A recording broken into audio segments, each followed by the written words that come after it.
সন্তান লাভের আমলটা বলেন। নামাজের তাশাহুদ পড়ার সময় তাশাহুদ আঙ্গুল একবার নাকি বারবার নাড়ানো সুন্নাত। দোকানের জন্য কিছু আমল বলেন যেন উন্নত হয় মুদি দোকানে। মেয়েরা কি নিজের আকিকা নিজে করতে পারবে? মেহরুন চৌধুরী স্নেহা জানতেছেন সন্তান লাভের আমলটা বলেন। সন্তান লাভের জন্য কয়েকটা দোয়া আছে।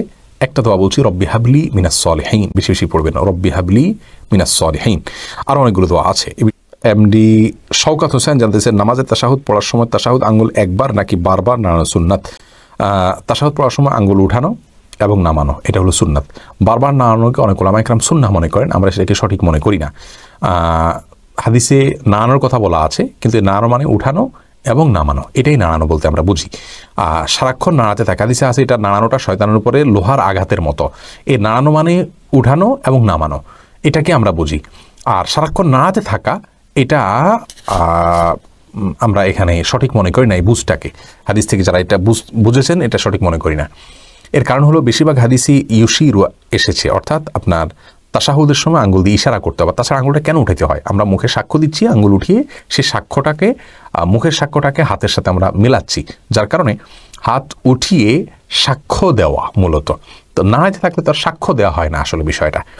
তো একে তো হাদিসের ভাষ্যগুলো অ্যানালাইসিস করলে দেখা যায় যে ইশারা করতে বলা হয়েছে, আর নাড়াইতে থাকলে ইশারা হয় না। দ্বিতীয়ত এটা সাক্ষ্য দেওয়া, মুখের সাক্ষ্যের সাথে হাতের স্বাক্ষর মিলানোর জন্য উঠাইতে বলা হয়েছে, এটাই হলো উঠানোর কারণ। তো নাড়াইতে থাকলে সেটা হয় না।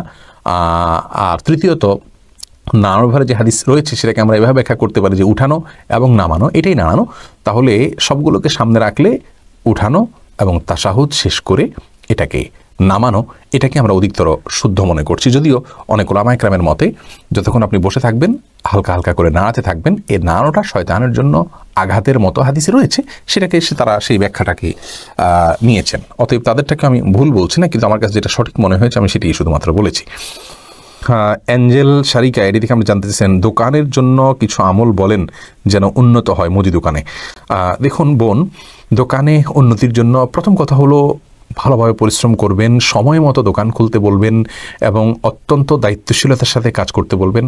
আর ভোরে দোকানদারি শুরু করবেন, আল্লাহ তাআলা এই সময়ে বরকত দান করেন।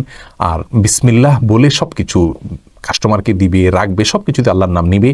এবং বরকত লাভের 10টি চাবি নামে একটা বক্তব্য আমাদের আছে ইউটিউবে এবং ফেসবুকে আমাদের চ্যানেলে, সেটা শুনে নেবেন।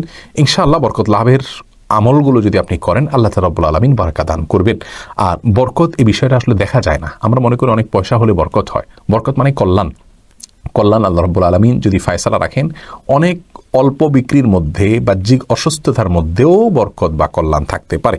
বিধায় আমরা বরকত লাভের আমলগুলো করব আর আল্লাহ রব্বুল আলামিনের ফায়সালাকে মেনে সন্তুষ্ট থেকে জীবন পার করব, এটি আমাদের জন্য করণীয়। এরপরে শিউল ইসলাম জানতে চেয়েছেন মেয়েরা কি নিজের আকিকা নিজে করতে পারবে যদি ছোটবেলা পরিবার থেকে না করানো হয়? ছোটবেলা যদি পরিবার থেকে না করানো হয় নিজেটা নিজে করতে পারবে। বিভিন্ন সালাফ থেকে এরকম ফতোয়া রয়েছে।